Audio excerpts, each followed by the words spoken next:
Hindi ko na talagang kaya. Dun sa may tinitirahan namin, sa may ano namin doon, quadrant namin doon, may doon. Nakaano ako ng sinturon. Tapos pinano ko sa leg ko, parang talagang wala na, nabulong na talaga ako nun doon.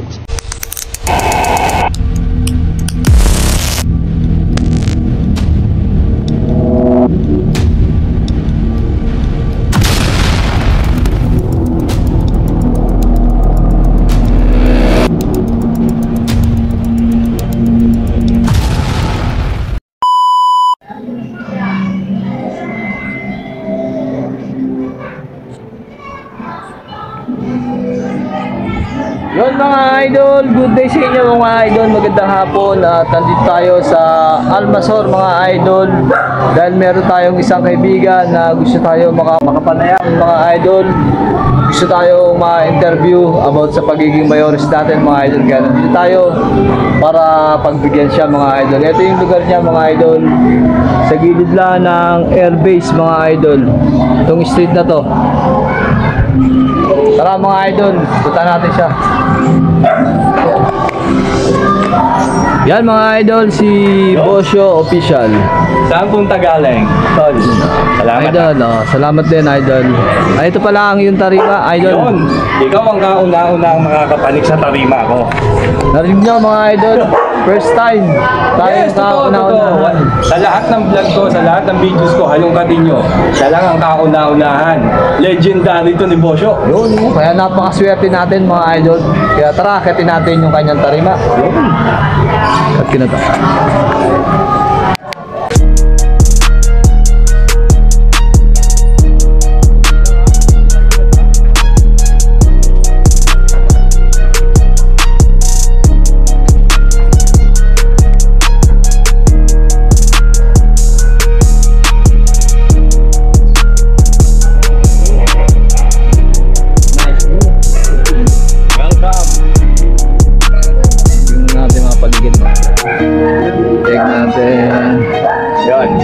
Welcome tol sa tarima ni Bosyo. Alaga naman, kauna-unahan ka talaga. Napakaswerte. Hindi naman, ang kamangalan din na mapaunlakan mo sa interview to.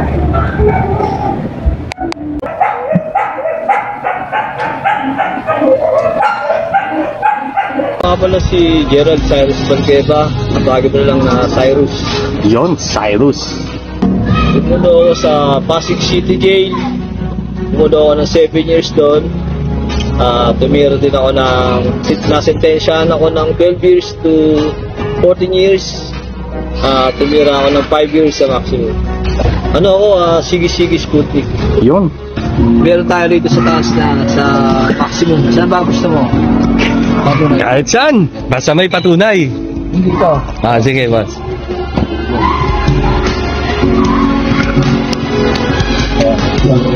Ito.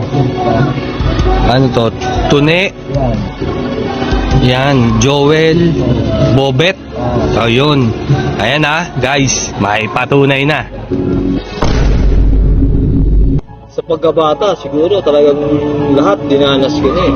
Lahat ng talagang ng pagkabata, nandiyan na yung talagang kakulitan, katigasan ng ulo, lahat ng mga dilubyo, inabot na natin ng kabataan natin. Kasi yung kabataan natin talagang natin yun eh. Talagang nandun talaga yung pagiging natin sa agresibo. Yun, So, inaamin mo na naging talagang sakit ka rin ng ulo ng lipunan noon. Naamin ko. Yun. Dala ng pagkabata natin yan. Lumaki tayo ng hindi dapat tubayan ng magulang.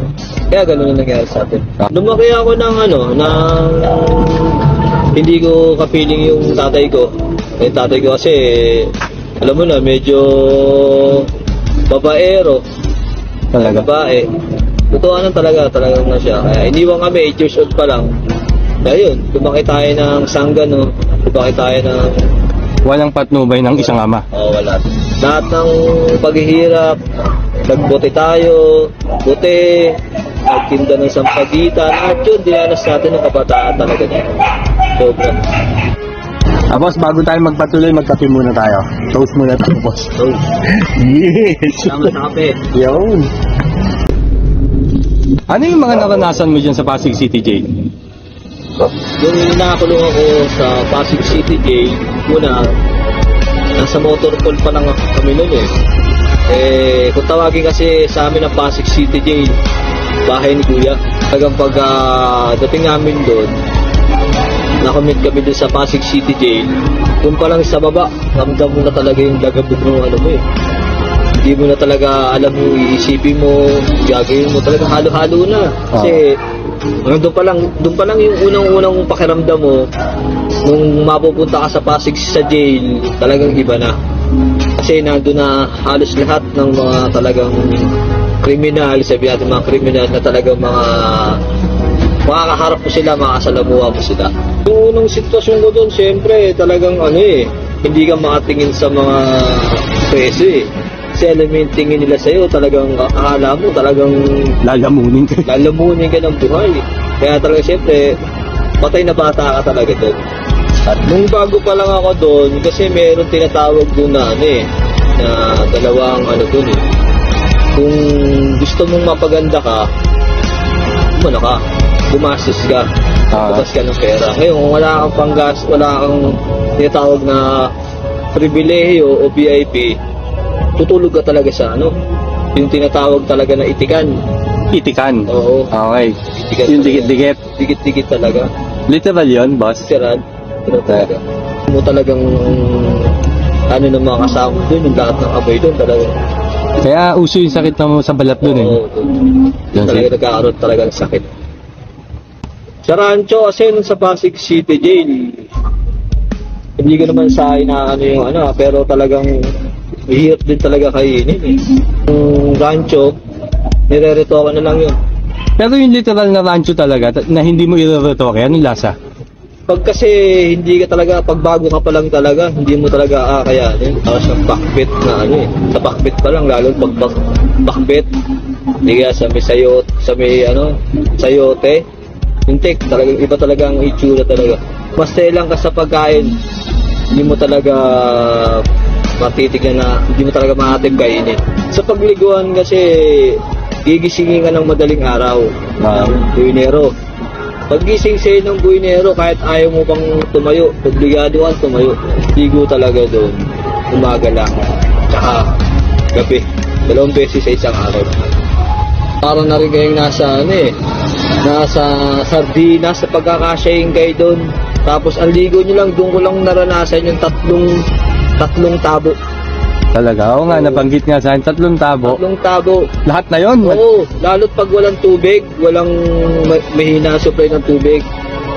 3 tabo talaga, dadanasin mo talaga doon. Tipid na tipid yun. Ito, Isang buho, sabon. isang buhos doon, kailangan mo basa buong katawan mo. Pangalawang buhos, magsabong ka na. Pangatlo, yun. Finish. Hindi pwede sumobra ron. Hindi pwede. Nakabantayan mo yun, Nero. Oo, yun yung napapaligo sa'yo. Talaga? Yung buwinero, yung kagandaan doon, pinagpapaligo sa'yo. Wow. Sa Pasig, solid Sputnik yan, walang halo na dyan. Dalawa kasi yan, wear na at saka Sputnik. Kaya sa riot, walang riot kasi doon eh. So, ang nangyayaring gulo lang doon, kosa sa kosa. Parang, hindi pagkakaintindihan, bulihan, gano'n, Okay. lang.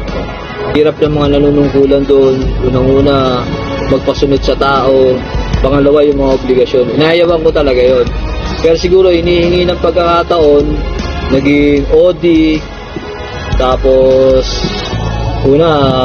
naging muna ako doon, OD, chief buyon, ranchero, hanggang sa dumating na sa punto na tinangga ako bilang mayor 2015. Ako doon, tinangga akong mayor doon. Tapos nagkaroon ng inspection, nagkaroon ng problema. Nabartolina kami. anong problema ang nangyari dyan? Nagkaroon ng surprise, nagkaroon ng sabi sa amin, meron daw meeting mga mayor. Mating kami ng meeting. Pagtapos ng meeting, sabi nung jail guard doon, wala daw munang alis. Meron daw biglaan na random test. Mga tuwid, kami, drug test kami. Okay. Pag drug test sa amin na yun, Siyempre, ako, mayor ako, alam ko sa sarili ko na talaga negative ako kasi hindi naman ako nagda-drugs eh. Yun, tinanong ng jail guard kung sino raw mauuna. Siyempre, tumaas ako. Ako ang nagdadala dun eh. Sabi ko, sir, ako na po mauuna. Dun sa mga tao ko, merong 14 na nag-positive kasama yung mayores namin. Bartolina lahat ng nanunungkula nun. Lahat kaming nanunungkula ipinasok sa Bartolina. 3 days sa Bartolina kami. Kasama yung mayores namin. Kapunta ako sa pinakamataas. Mayores. Mayores, yun. Kasi nga yun na nga, yung na-Bartolina kami nung 3 days, nagkaroon ng investigasyon nun. Investigation yung mga jail guard. Tapos, pinatawag ako ng namin, nung inspector nila, yung investigador. Pinatawag ako sa opisina. Tapos yung kinausap niya ako, sabi niya sa akin, Mayor, ayon sa ayon sa pag-iimbestiga namin, lahat ng mga doon, kahit yung mga dalaw doon, na-interview namin. Talagang sinabi nila sa amin na talagang malinis yung pamamalakad mo ron. Ayun, sinabi sa akin nung jail guard, nung officer, sige Mayor, bigyan kita ng pagkakataon. Kung halimbawang itatangga kita bilang mayores, anong may papangako mo sa amin? Yun. Doon ako na-challenge. Una, parang nagdadalawang isip ako tanggapin kasi napakalaking napakalaking sakripisyo nun. Obligasyon, oo. Biro mo, yung mayor, sa isang butas pa lang, yun hinahawakan mo eh. Pero pag nag-mayores ka, yung buong brigada na yun, lahat na yun. Yung butas na yun, nahawakan mo yun. Sabi ko, sir, kaya ko naman yan, sir. Pero, kung talagang nandiyan kayo sa likod ko, sir, at pasusuportahan nyo ako, kaya ko yan, sir. Kasi nandun yung mga bosyo. Alam mo yung mga bosyo dyan, talagang lalot galing yung maximum. Mga iwahig talagang Guerrero, inabot ko na lahat dun. Guerrero, Impacto, lahat ng mga pasaway na mga nandun. Kaya nung tinangga ko bilang mayores, tumayo ako dun sa harapan nila, sila ang sinabi ko sa nila, kung ayaw nyo ako makasama rito, maghiwalay tayo. Kung susundin nyo ako sa patakaran na gusto ko, magkakasundo tayo. Kaya simula nun, hindi naman sa pagmamalinis, yung brigada ko na yon tinawag na tinawag na kumbento. Simula lahat ng illegal, wala doon. Ang benepisyo ng pagiging mayores, talagang unang-una, syempre, respeto, kapangyarihan, yung magagawa mo yung alam mo na tama, pamamalakad sa brigada mo. Syempre, yung na rin sa inang ng suporta na rin ng mga empleyado, papatawag ka, kasi doon hindi ka makakalabas ng brigada ron eh. Pero pagka mayores ka, nandun yung ka ng mga activities, yun. Tapos syempre, yung income. Okay. Kasi ang income doon, pag mayores ka, pag may mga kasi tinatawag na VIP ron, kayo ang papasok sa'yo. Kayo ang pasok mo.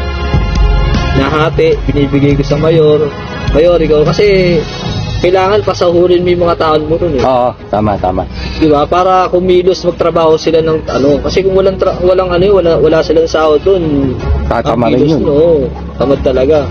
Kaya ang ginagawa ko na lang doon, yun yung kalakaran, pinapasahod namin yung mga nanunungkulan doon, pagmula sa mayor hanggang sa buhinero. Yung araw na nasintensya na ako, bumuo talaga yung bumuo yung mundo ko, yung isip ko talaga kasi expected ko after 7 years makakalaya na ako, makakapiling ko na yung pamilya ko, pero hindi pala. Mali pala yung mali pala yung iniisip ko. Kaya pag uwi ko doon, akala mo yung selda namin, yung brigada namin, wala kang maririnig talaga na ingay. Hindi ko alam kung nabibingi lang ako noon. Kasi nga, ang mindset ko noon, nadadaanan ko yung mga tao, malungkot din sila, syempre. Ganun nga, nasintensyahan ako. Sinabi nila sa akin na, Mayores, huwag kang mag-alala, tutulungan ka namin, hindi ka na makakarating ng maximum. Binigyan kasi ako ng ng parol, para hindi na ako mabiyahe ng hindi na ako mabiyahe ng maximum. Dinisregard ko yun, at nagulat nga sila noon, sabi ko, gusto kong makarating ng maximum. Kasi dati, maximum, napapanood ko lang sa TV yan eh. Pero hindi ko expected na talagang pupuntahan ko pala yan. Maririnig mo, nagsisigawan sa mga building. Talagang maririnig mo talaga yung ano nila eh. Kasi dami namin doon, pila-pila kami mga ano eh. Nandun na, sabi ko, eto na. Sabi ko, ibang ano na to. Ibang mundo na to. Talagang nandito na talaga yung ano ko. So, nag-RDC ka muna ng mga ilang buwan? Sa RDC, tatagal ka ng 3 months doon. Okay. Nila muna ako sa medium. Sa medium, naka-ano rin ako doon eh. Kasi lahat-lahat nila ako, tumira pa ako ng 5 years eh. Naka-ano rin ako doon, naka-2 kalahati, gano'n. Ako doon, nag-aaral ako ng Bible school. Pag wala kang directive doon, tapon ka sa kolonya. Talaga? Kung ayaw mo makolonya, kailangan kumuha ka ng directive. Okay. Tapos kami ng minimum. Okay. Minimum security. Nung pagpunta namin doon, hindi na granted yung ano ko sa pang Baguio. Kasi nga drugs daw ako. Bawal daw ang drugs sa Baguio. Okay. Kaya nangyari, nag-stay ako sa minimum ng kulang-kulang siguro mga 2 years. Kulang-kulang 2 years. Okay naman yung naging ano ko doon, yung sitwasyon ko doon sa minimum. Kasi napakinabangan yung ano ko doon, naging orderly ako ng mga empleyado. Actually, talagang hindi naman na alam yung tinatawag na yung tinatawag na living out. Living out. Okay. Na living out ako doon, napagkatiwalaan ako ng mga empleyado. Doon nga, naging orderly nila ako. Tapos, nung naging orderly ako, yun, nakakaano ako sa labas ng compound. Pero hindi totally ng maximum Sa labas lang ng compound, ng minimum security compound. Tapos, yun, nakakaano ako dun sa ground ng maximum. Pagtapos ng ko sa trabaho ko sa empleyado, naging orderly ako sa opisina nila. Alright. From Pasig City Jail to RDC to medium security compound at minimum, ngayon naman boss, punta na tayo sa maximum. Ano yung naging karanasan mo sa maximum? Makaranasan ko sa maximum, yun ang hindi ko talaga makakalimutan na ayoko nang alalahanin. Kasi nung nasa minimum pa ako, doon ako nagkaroon ng kung kailan, sabi nga nila, kung kailan malapit ka ng lumaya, doon ka pa magkakaroon ng yung maiinip ka. Maiinip ka doon kasi alam mong dumarating na yung unti-unti mong kalayaan.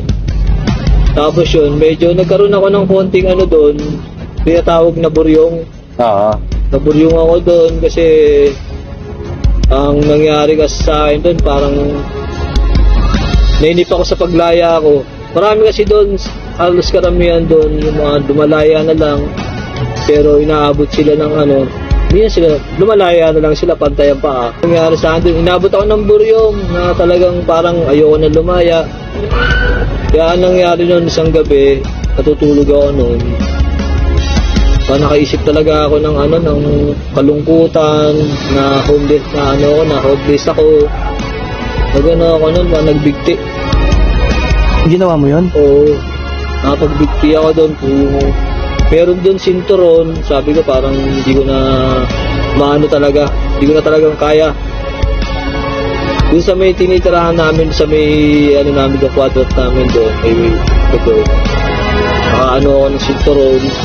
Tapos inanok sa leg ko, parang talagang wala na, naburyong na talaga ako nun doon. Inabot ako ng buryong, sinabit ko yun doon sa bubong. Talagang talagang sinabit ko na talaga siya nun doon. Tapos, yun, talagang sinipa ako ng upuan. Lumambitin na talaga ako nun. Pero may mga kasama ako nun doon, tulog na sila. Swerte ko, siguro hindi ko pa rin talaga oras nun. Meron akong alagang aso doon sa sa minimum. Yun, siya, nagkakahuli siya. Ginising niya yung mga kasama ko, yung mga matatanda akong kasama doon. Yun, nung nakita ako ng mga kasama ko doon, talagang talaga ako, konti na lang talaga. Yun, nagtayuan sila, binuhat nila ako, nababa nila ako noon. Na talaga ako noon, talagang yung mindset ko talaga wala na talaga. Pero siguro hindi ko pa oras yun. Siguro may plano ang Panginoon Diyos talaga sa akin noon. Yung nangyari sa akin yun nga, inausap ko ng mga empleyado ron, yung mga amo ko ron, ano ro ba nangyari sa akin nun? Wala, hindi nila ako makausap nun. Talaga yung isip ko. Dinagay nila ako sa... Hindi mo naman siya masasabing Bartolina, pero mag-isa ka lang. Mag-isa ka lang dun sa ano, sa area na yun. Ayoko sa lugar na yun. Kasi parang, alam mo yung spirit ng ano, nakakaisip ka ng hindi maganda. Oo. Yung malungkot na lugar, tapos Oo, malungkot ka pa. malungkot na lugar. Ayaw mo nun. Ayaw ko. Talagang nag-request ako na baka pwede akong dalhin sa maximum. Yeah. Pina-check up ako dun sa, ano, sa clinic. Yun nga yung psychology ron. Pinanungan nila ako. Sabi ko, ayoko sa lugar na yun. Gusto ko magpalipat ng ano. Yun nga, dinala ako sa maximum. Sa maximum, hindi. Dilubyo talaga. Doon mas lalo ako nag-ano ron. Naging yung... Hindi ko alam siguro parang bakit ako napunta sa lugar na yun. Yung 1P9 yung hospital na nandun yung mga nakasalang Okay. na mabibitayin. 1P9 kung ano ng BCJ, kung hindi ako nag-aamali, makikita mo, makakasama mo ron. Lahat pambaliw nandun. Talaga may sakit sa pag-iisip? Lahat nandun. Meron na isang beses natutulog ako dun, ginising ako. Sabi niya sa akin, tol, kain tayo, tol. Hawak nasa kamay niya, tae. Oo, inaalok talaga niya ako. Sabi niya, tol, kumain ka na ba? Tara, kain tayo. Alam mo, talagang naano ako dun sa sa pagkakatulog ko, nawala yung ano ko. Nawala yung... Alokin ka pa naman ng tae. Alokin ka ng tae ng gano'n. Sabi ko, kumain na ako. Sige, kainin mo na lang yan. Bakit doon ka na dinala? Kasi parang binigyan nila, sabi nila, binigyan daw, parang tinis ako yung isip ko noon. Parang nagkaroon nga kasi ako ng ano noon eh. Okay. Di ba yung tinatawag na yun eh, Depression, parang gano'n. Depress ako noon. Tapos nung dinala ako noon doon, yun nga, gusto raw nila muna akong itest. Na gano'n, tutulungan na nga talaga. Napakahirap talaga ng kalagayan doon. Doon ko nakita talaga lahat ng mga preso na nawalan na tawag doon yung nawala sa tamang pag-iisip, tinatawag na alagwa ka. Pag ikaw hindi ka palaban, pag narinig mo yung dagumdum na parang ng mga kalabaw, ay yung ng kabayo, yung parang diabag ng kabayo, dapat nun humano ka na, tumabi ka na sa pader, huwag kang tatakbo. Kasi pag tumakbo ka ron at naabutan ka ng mga taong tumatakbo doon, pwede kang may stampede. Pwede ka nilang matapakan, o di kaya pwedeng ikaw maabutan ka ng mga kalabang pangkat. Pag naabutan ka doon, yun, alam mo na mangyayari sa inyo. Experience kong riot doon kasi mahirap eh, kasi nung nandun ako talagang nandun pa ako sa medium na yun. Ang kasi ng mga doon, quadrant. Quadrant. Kami kasi nasa kami, nandun ako sa religious cell. Pagka nagkakaroon ng riot, talagang inaano kami ng mga kakosa natin, ng mga nanunungkulan doon, hindi ka nila palalabas eh. Makikita mo na talagang nag-aanuhan talaga sila sa gitna ng sa gitna talaga ng park. Nagbabari lang, Pamilya mo, kamusta? Salamat pa rin ako sa pamilya ko noon, simula nung sa jail, sa motorpol, sa jail, sa RDC, sa medium, sa maximum, hindi talaga nila ako iniwan. Talagang, yun napakaswerte ko na hanggang sa lumabas ako, hindi ako iniwan ng pamilya ko, ng asawa ko, talagang supportan ko talaga. Meron nga ako nakasama doon, may nara siya. Dumalaw yung yung mga anak niya. Sabi nung anak niya sa kanya, yung magkapatid, nagtuturuan pa sila kung sino magsasabi. Sabi niya, pa, si ate may sasabihin daw. Sabi nung kasama ko doon, ano yun, sabihin mo na. Sabi niya, pa, si mama nakita namin kagabi, 4 ang paa. Okay. Alam mo na. alam na yun, nag-isip yung ano nun. Yung sinabi ng mga anak niya, alam niya na yun. Alam niyo nangyari sa kanya, may nangyari siya, nagbigti rin siya. Hindi niya na nabantayan yung sarili niya, no? Oo. Siya yung bantay, di ba? Paano siya mababantayan? Siya yung gising. Siya yung bantay. Siya lang yung gising, no? Oo. Ang ginawa niya, yun, nagbigti siya. On the spot, patay na yun. Patay na talaga siya. Alam mo nangyari sa kanya? Inano na siya, dead on arrival na. Nabuhay. Oo. Nabuhay siya. Tapos yung nabuhay siya, nawalan din siya ng nawalan na rin siya ng, parang nuwalay na rin yung niya, kung ang tawag din yung katinuan, na mental din siya. Okay. So literal talaga, no, na iniiwan na lang talaga ng asawa, no? Maraming nangyaring ganon. Maraming nangyayaring ganon doon. Pero ikaw, pasalamat ka. Yun yung isa sa pinapapasalamatan ko na hindi ginawa sa akin ng pamilya ko yun. So, kasi nung una pa lang, ako na talaga nagsabi sa asawa ko dati noon, nung na-observe ko dun sa kulungan, sabi ko, bata ka pa, makakahanap ka pa ng matinong lalaki dyan. Sabi ko, ako hindi ko alam kung lalaya ako. Pero yung ginawa ko lang sa sulat lang yun. Yung sinabi ko sa kanya na hiwalayin niya na ako, maghanap na siya ng iba. Ibig sabihin niyan, boss, nasa tamang tao ka. Yo. Di ba? Napakaswerte mo kumpara sa iba.